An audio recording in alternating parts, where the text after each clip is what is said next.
शिवाजी महाराजांच्या पुढे शपथ घेऊन आम्ही हिंदवी स्वराज्याची ज्यांनी मुहूर्तमेढ रचली त्यांची शपथ घेऊन आम्ही सांगतो की तो दर्गा त्या ठिकाणी राहणार नाही, याच्यासाठी आम्ही कायम प्रयत्न करत राहू आणि त्याला मूर्त रूप देऊ. काही दर्गा आणि बारोचा जो वाद होता तुम्ही त्या ठिकाणी परत केला, मात्र अजूनही त्याच्यावरही काय म्हणू शकतो प्रश्न सुटला नाही येतो.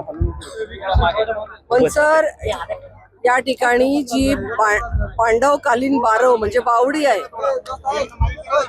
ती संपूर्ण जागा हिंदू समाजाची प्राचीन काळातली बांधलेली बावडी आहे.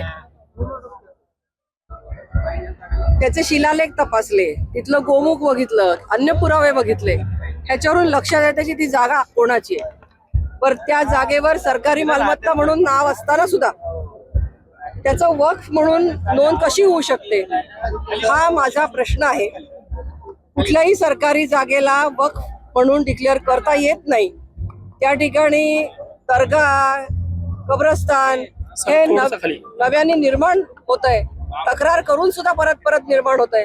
याच्याबद्दल आम्ही तक्रार केलेली आहे. पुन्हा एकदा त्यांनी 8 दिवसाची मुदत आम्हाला मागितलेली आहे. 8 दिवसात कारवाई करतो असं त्यांनी आम्हाला आश्वासन दिले. कारवाई झाली नाही तर पुढची भूमिका तुमची काय असेल?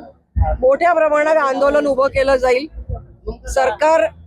सरकारची जागा असताना सुद्धा वक्फ जर डिक्लेअर करत असतील आणि स्थानिक प्रशासनातले अधिकारी जर आपल्या मालमत्तेचं संरक्षण करण्यासाठी कमी पडत असतील तर आम्ही सरकारला मदत करण्यासाठी पुढे येऊ.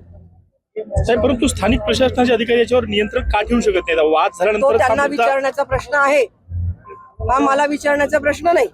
वारंवार आम्ही तक्रारी दिल्या, पुरावे दिले, याच्यापेक्षा माणसं काय करणार?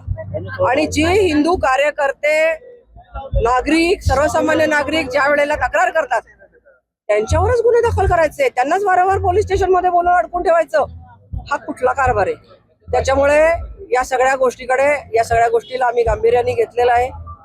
मी काल छत्रपती शिवाजी महाराज यांच्या तिथीनुसार असलेल्या जयंती दिनी आवर्जून शिवनेरीला गेले होते, त्यांच्या जन्मस्थानी गेले होते आणि शिवाजी महाराजांच्या पुढे शपथ घेऊन आम्ही हिंदवी स्वराज्याची ज्यांनी मुहूर्तमेढ रचली त्यांची शपथ घेऊन आम्ही सांगतो की तो दर्गा त्या ठिकाणी राहणार नाही, याच्यासाठी आम्ही कायम प्रयत्न करत राहू आणि त्याला मूर्त रूप देऊ. तर आम्ही काल पाहिलं तुमच्या हातातले एक देवाचा फोटो होता, ते पोलीसवाले घेऊन पळून गेले आणि त्यानंतर तुमची पोलिसांसोबत बरीच बाचाबाची झाली त्या ठिकाणी. शासनाला न विचारता आणि अनधिकृतपणे जर ठिकाणी चांद तारा लावला जात असेल, मजार केली जात असेल, मला सांगा, मुस्लिम धर्मियांमध्ये सुद्धा नमाज पडताना असलेली जागा ही स्वतःच्या मालकीची असावी अशा प्रकारचं धोरण आहे असं त्यांच्यामध्ये त्यांच्या धर्मग्रंथामध्ये लिहिलेलं आहे.